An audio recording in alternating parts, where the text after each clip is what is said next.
கடந்த சில நாட்களுக்கு முன்னாடி கமல் அவர்களுடைய ப்ரொடக்ஷன்ல சூப்பர் ஸ்டார் ரஜினி நடிக்கிற படத்தை சுந்தர் சி தான் டைரக்ஷன் பண்றாருன்னு அதிகாரப்பூர்வமா அறிவிச்சு வீடியோலாம் வெளியிட்டு இருந்தாங்க. இந்த ஒரு விஷயம் இவங்க 3 பேருடைய ஃபேன்ஸுக்குமே மிகப்பெரிய சர்ப்ரைஸா இருந்தது. சொல்லப்போனா கிட்டத்தட்ட 28 வருஷம் கழிச்சு அருணாச்சலம் படத்துக்கு அப்புறம் ரஜினி சுந்தர் சி கூட்டணி ஒன்னா சேர்ந்திருக்குன்னு சொல்லி எக்ஸைட்மெண்டோட பேசிக்கிட்டு வந்தாங்க. ஆனா இந்த சந்தோஷம் முழுசா முடியறதுக்குள்ளேயே நேத்து டைரக்டர் சுந்தர் சி தலைவர் 173 படத்துல இருந்து தான் விலகிறதா சொல்லி அறிக்கை ஒண்ணு வெளியிட்டு எல்லாருக்கும் அதிர்ச்சி கொடுத்திருந்தாரு.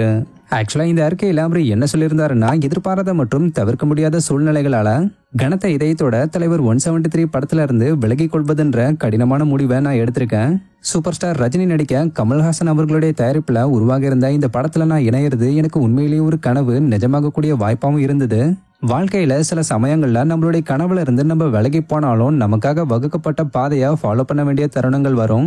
இந்த 2 ஜாம்பவான்கள் கூட இருக்கிற என்னுடைய தொடர்பு ரொம்ப வருஷத்துக்கு முன்னாடியே தொடங்கினது. இந்த வாய்ப்புல இருந்து நான் விலகினாலும் தொடர்ந்து அவங்களுடைய ஆலோசனையை நான் நாடுவேன்.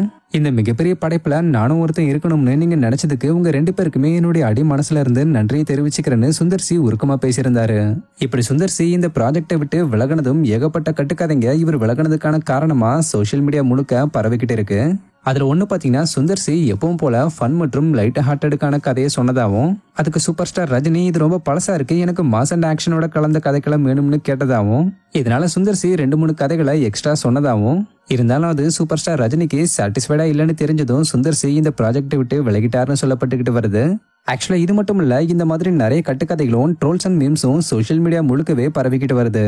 இப்படி இருக்கிற நிலையில நெட்டிசன் ஒருத்தர் ஐட்டம் சாங்ஸுக்கு குஷ்பு கூட ஆடலாமான்னு கேட்டிருப்பானோன்னு ஃபன்னா பேசுறதா நினைச்சுக்கிட்டு ரொம்ப மோசமான முறையிலையும் சூப்பர் ஸ்டார் ரஜினிய மரியாதையிலையும் பேசி போஸ்ட் ஒன்னு எக்ஸ்பேஜ்ல ஷேர் பண்ணிருக்காரு. இதை பார்த்து கடுப்பான ஆக்ட்ரஸ் குஷ்பு, இல்ல உங்க வீட்டுல இருந்து யாரையாவது ஆட வைக்கலாம்னு நினைச்சோம்னு பதிலடி கொடுக்குற வகையில இந்த போஸ்டுக்கு ரிப்ளை பண்ணிருக்காங்க. குஷ்புவோட இந்த ஒரு ரிப்ளை தான் இப்ப சோஷியல் மீடியால வைரலா பேசப்பட்டுக்கிட்டு வருது. சோ இதை பத்தி நீங்க என்ன நினைக்கிறீங்கன்னு கமெண்ட்ல சொல்லுங்க. இது மாதிரியான அப்டேட்ஸ்க்கு மறக்காம நம்மளுடைய சேனலை சப்ஸ்கிரைப் பண்ணிக்கோங்க. தேங்க்யூ.